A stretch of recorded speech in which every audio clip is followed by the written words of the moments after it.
Évidemment, le covoiturage, c'est bon aussi sur les courtes distances, comme quand on va au boulot. Exactement. Si on veut faire du covoiturage sur une base quotidienne, il existe un site qui est particulièrement bien conçu, qui s'appelle le réseau de covoiturage et qui s'adresse justement aux entreprises et aux travailleurs.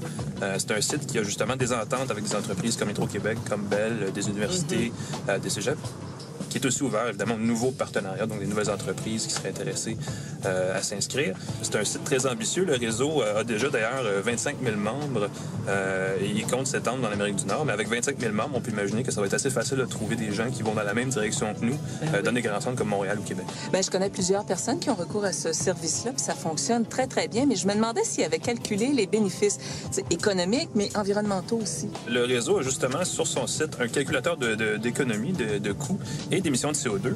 Ça permet de constater que, par exemple, si on prend une Honda Civic pour aller de la banlieue montréalaise au centre-ville, si on fait du covoiturage, on peut économiser de 2 000 à 3 000 $ par année selon qu'on convoiture avec une ou deux personnes.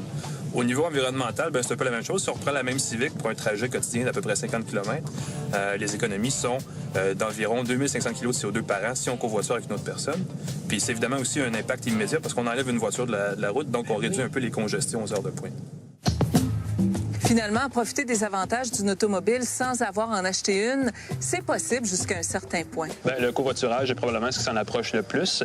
Dans plusieurs localités, on peut aussi jumeler ça à de l'autopartage. Comme l'auto est assez connue partout au Québec. Et puis si on reste à Montréal, en plus, on peut évidemment se servir du fameux service de vélo-partage Bixi, qui est une autre façon de réduire son empreinte écologique et qui est aussi très abordable. Donc, c'est une bonne option aussi de ce côté-là. Ça garde la forme.